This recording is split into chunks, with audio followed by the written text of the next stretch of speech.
Have you ever heard of like stories of people who've had like near death experiences? Not really. I think I was watching a podcast recently, and what this guy was talking about was that like when he had a near death experience, like he had I think it was a stroke, right? And he basically ex described like how you kind of like see different like dimensions of things. Like you see time in this really weird way when you're almost at a near death. That's what a hmm lot of people talk about. hmm But another thing they bring up is like how much they first notice like how interconnected like everything is in some weird way. And they also always bring up how they realize that so much of like what happens in the world is all like kind of an illusion the mind creates, right? That, even the fact that we're sitting here right now experiencing like this moment, it could just be an illusion, right? Like I could be experiencing something completely different than you're experiencing right now, Yeah. right? Like how much of what we see is real, we don't actually know that. Yeah. It's like the whole Matrix thing. We're living in this world, but there could be a whole other world that's the actual reality, but this is just like a dream we're living. Have you seen the Matrix? No, I've heard You've about never seen I've the heard Matrix? the movie. I've seen clips Oh of my it. God. Oh, But tell me about it. basically it's like this dystopian future where like robots are like farming humans for like power. It's weird. I'm pretty sure. I don't really know. It's been a while since I've watched it, but they're like farming humans for power. So they got these like little humans in like incubators, and they got them like hooked up to like machines to like just like simulate the world we're living in right now. So it's like this is all fake. It's just our senses and our brain tricking us into thinking this is real. But in reality, we're in some like soup fluid about to get farmed and fed to these weird robots. It's but yeah, it's an interesting concept. What do you think though about like the world itself? Like what do you think any of this means? You ever thought about it? I prefer not to think about that because it's too much to think about. It's too much to think about. Like, what does the world mean? Do you think there's some like do you think it's all just like randomness that's created everything around us? Or do you think that there's like some bigger force out there? Like some people call it God, but like do you think there's something bigger than like what we perceive like around us? I don't know. I think God is probably real, maybe.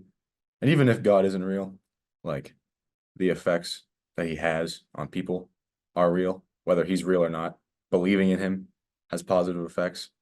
So like people at church, they donate and they're nice to their other people who they're nice to their congregation. So that's a positive benefit of believing in God, whether he's real or not. Kind of like the placebo thing. I don't know if that's connected or not, but In a way. seems kind of in a way maybe. So there's like when you say there's benefits, right? So you mentioned like the donations, right? So it's helping other people around. I hmm guess you're saying, do you think there's other benefits like just for your mind and state of being? Like when you have some belief in some system like or some God, like do you think that kind of helps you in a way, like when you're living your life? I don't know, maybe like the sense of the idea maybe that you like have a destiny, like God's got it all planned out and you're just gonna like live your own life and you're gonna go where he wants you to go and things are gonna happen to you. Maybe that gives you like a sense of security because it's like, what's gonna happen is meant to happen. Or if you don't believe in it, it's just all random and you don't know what's gonna happen. I mean, you don't know what's gonna happen either way, but I mean, I don't know. Yeah, it helps you be more sane, right? Because I think that, some people are like, they don't like the concept of it because just like you're just forcing yourself to live an illusion, Mhm. which might be real, might not be real, but you're kind of just like using it as an illusion. But I mean, I think life is all again in your mind, right? So I think having that illusion can make you feel better about life in general, right? Yeah. Like, especially for people that like, even people that are like happy living their day-to-day lives, and like one moment it just hits them like, what the fuck is happening, right? Like this whole world makes no sense. And then things like religion can like help them keep them sane, right? Even if it's like stories and things like that. Yeah. But I'm not saying that there's any religion in particular that has it all correct, but I do think there's something bigger out there. And I think people have found ways to access that in pieces throughout history that somehow felt a connection to the bigger thing. But I don't think they can really translate that into words, right? I don't think they can explain that to people. And I think that's where religions are really born. Like they try to somehow convert this feeling that they felt into words, hmm and it manifests in like Christianity or Hinduism, and it manifests in different ways. But I think there's elements of truth in like all religions, right? Like, You know what I heard? This is kind of like it's on topic, but like off topic. I was watching some Joe Rogan thing, and he was talking about how there's some evidence or like possibility anyway that religion could have been created from just like hallucinogenic drugs. Yeah, like what are they called? DMT is what he was talking Mushroom. What are about. they called? Magic mushrooms. Is that what Nah, it is? what's the word, bro? Um, I'm not sure, but it was Psychedelics. oh psychedelics. Yeah, yeah, that's the one. Yeah, psychedelics. He was talking about like the burning bush, which is like something in I think Christianity. I've seen this. Yeah, you Was probably it seen it. Graham Hancock? Hmm? Graham Hancock. Yeah, maybe. Yeah, I think I watched that That might have episode where been he's his name. talking about that. But yeah, it was like the burning bush was some plant that has like DMT in it, and the guy was like looking at it. I don't know what guy it was, but someone, and he was like breathing it in, and just went on this like crazy mind trip, and just like came back and was like, dude, It's all real. God, you know. So I mean, who knows?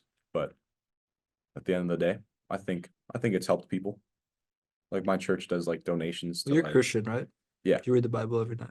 You yeah, try to, yeah. yeah. I don't really. I just read a little bit, just like at least one word every night. That's Just good. stay So consistent. yeah, stay consistent. Doesn't matter how much, just a little bit. I think one of the perspectives that's helped me to kind of understand like what it all means is like when I think about different scales of things, right?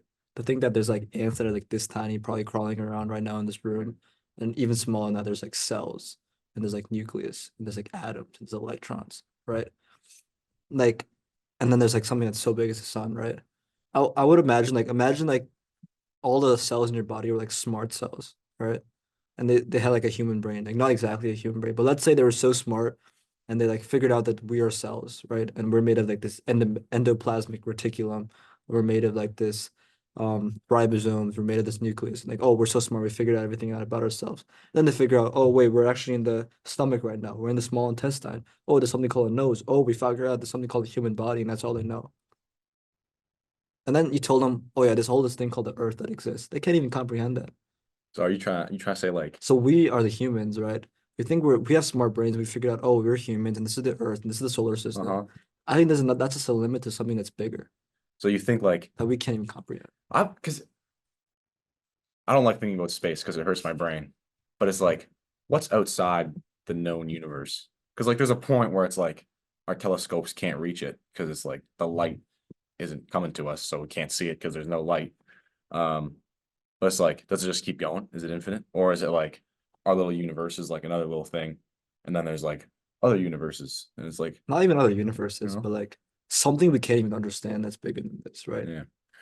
There's like a similar kind of thing with that, just like can't even understand it, like 4D.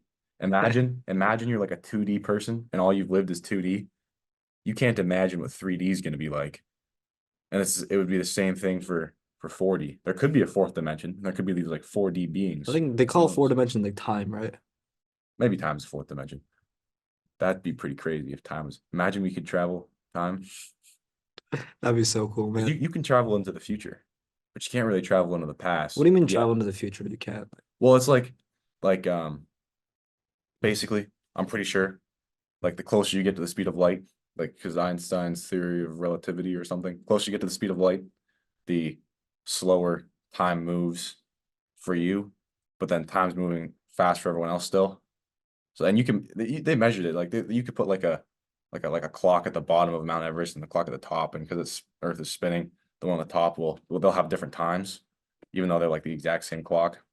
They'll have different times, but yeah, like if you go really fast, time's gonna move slower for you. So then by the time you stop going fast, you're gonna um like everyone else is gonna be like in the future, but you're still like I don't know 5 seconds That's older. actually so cool. That's the premise of Planet of the Apes, the original one. Oh yeah, Yeah, they're I'm in the not seeing that spaceship either. and they come back to Earth and like apes took over.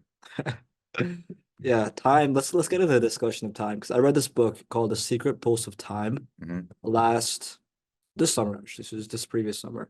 It's a pretty interesting book because it talks about this concept of time, right? I think that people tend to think that time is a very universal thing that just exists. Like there's some universal time that's ticking, like Hmm. 1 second, 2 second, 3 second, right? But I think the most interesting thing is that time for me is probably not the same as time for you, right? And here's what I mean by that. Even time for me might not be the same as time for me, right? If I'm standing in line in a supermarket, it'll feel long. But if Yeah, I'm scrolling on my phone on TikTok, it feel quick, right?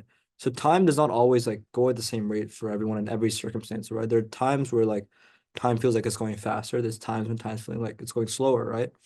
And with relativity and all these like concepts of time, like I think that our perception of just like how our perception of this world is different person to person. I think even our perception of time is like always like changing and changing. Like for someone who's like, I believe at least someone who's living a life where they're doing a lot of things they don't enjoy, like they go to a 9 to 5. And don't get me wrong, some people love their 9 to 5 jobs, but I'm talking about people who don't like their 9 to 5 jobs, who go there trying to get through the day, so they're home, and then they're scrolling on TikTok, then they're playing video games, and they're like eating shit food, and like they're always like on this trying to escape time. Like they're always either A, they're like trying to fast forward their life right now. Like I wish I was here right now. I wish I was there right now. Or they're inducing themselves with like time killers, right? Like waste of time. I think for them, time must go by so quick, right? Because Yeah, they're not really filling their day with anything, any texture, right? But I think alternatively, people who spend their time like doing things like that they really enjoy, at the point where they minimize the amount of like, I really hope that I really wish I'm not here right now. Like, for example, I might be sitting in chapel wishing that like I want to fast forward this moment. The more and more you can minimize that throughout the day, I think the more and more time will feel like it's moving slower and the more like richer life will really feel on a day-to-day basis. What do you think about that? If you enjoy that segment with Brock Strobel, then you're gonna love the full 1 hour length podcast that I recorded with him. It's gonna be released this Sunday at noon EST, so make sure you hit the link in the description so that you're the first one to see it. Plus, don't forget to like and subscribe for more.